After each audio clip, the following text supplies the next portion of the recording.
The world of soap opera romance is rarely a tranquil voyage.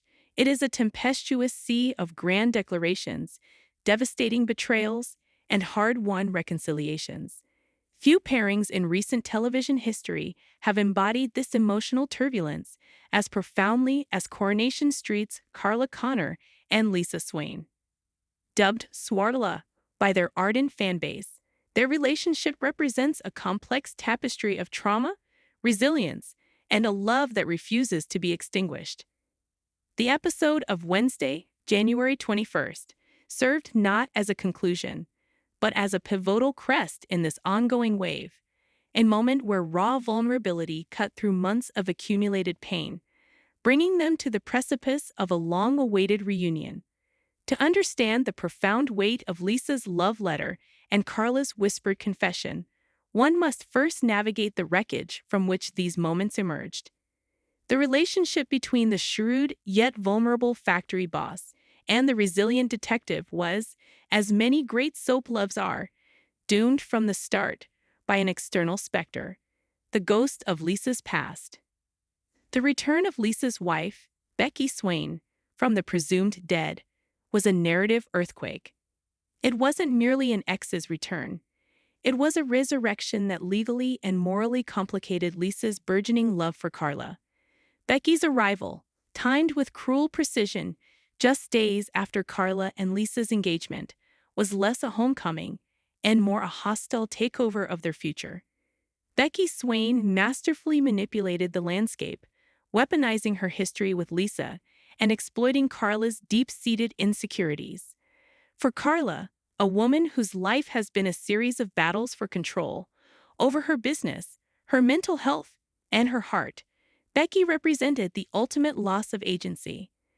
The subsequent months were a masterclass in psychological warfare, with Becky driving a wedge so deep that the eventual breakup felt like a tragic inevitability. Yet, this split was merely the prologue to Carla's descent into literal captivity. Her determination to expose Becky culminated in a fateful break-in, leading to her being held prisoner in Becky's flat, a weeks-long ordeal where she was denied vital anti-rejection medication, a cruel twist that weaponized her physical vulnerability. This period of imprisonment was metaphorically rich.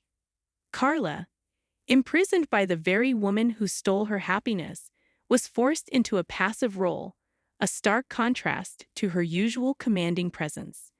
Meanwhile, Lisa, the detective sworn to protect, was tragically blind to the danger right under her nose, still ensnared by Becky's web of lies. Carla's survival and escape became the catalyst for Lisa's ultimate awakening. Seeing the woman she loved broken by the woman she once loved shattered any remaining illusion. Becky's exit from the picture, however, did not magically restore paradise. It left behind a silent, sprawling minefield of trauma and fresh betrayal. The revelation that Lisa had slept with Becky post-breakup was a secondary explosion for Carla. In her mind, it blurred the lines between victim and accomplice, tainting their sacred history with the poison of her abuser. Carla's refusal to forgive was not mere stubbornness. It was a fortress built from pain.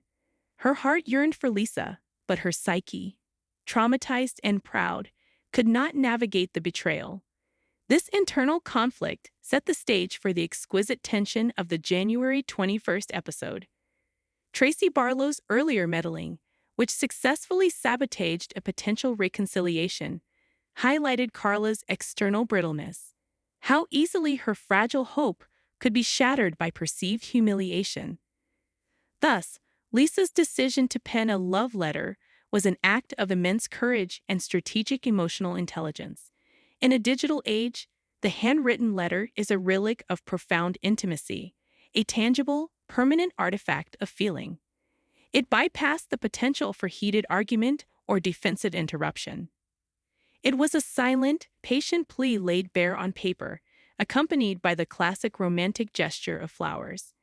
This scene positioned Lisa not as the detective, but as the hopeful lover, vulnerably waiting in a public space, her confidence slowly eroding with each passing minute, each glass of wine.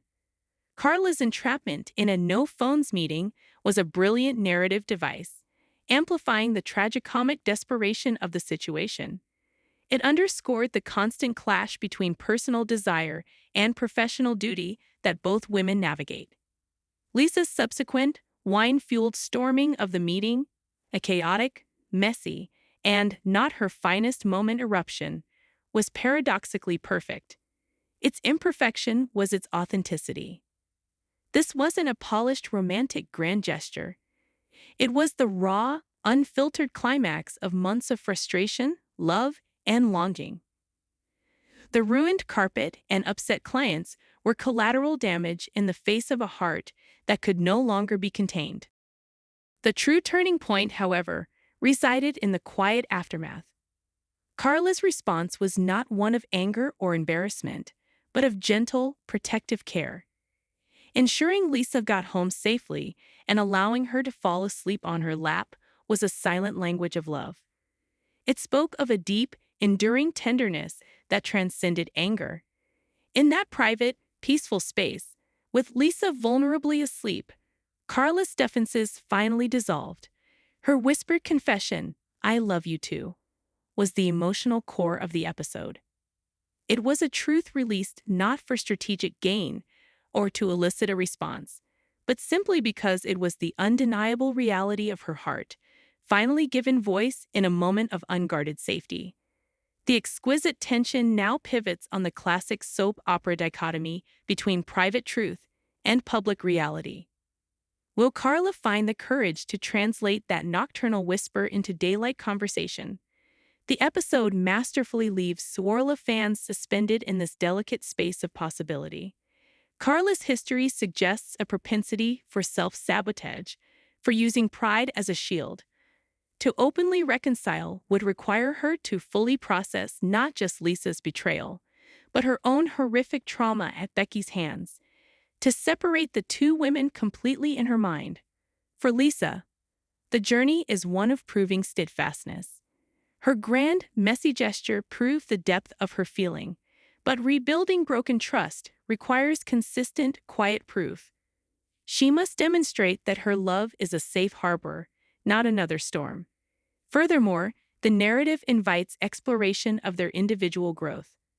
Carla must integrate her traumatic experience without letting it define her capacity for love, while Lisa must reconcile her professional identity as a protector with her personal failure to protect the woman she loved.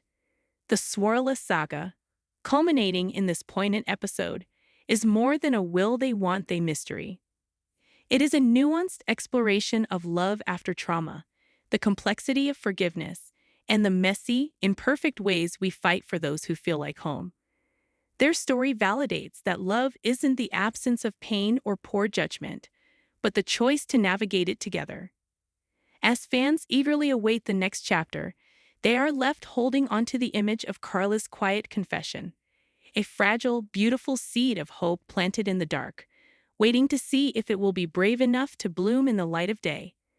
The path to redemption is seldom straight, but for Carla and Lisa, every painful step seems to be bringing them closer to a reconciliation forged not in perfect fantasy, but in the flawed, resilient reality of two hearts that, despite everything, refuse to let go.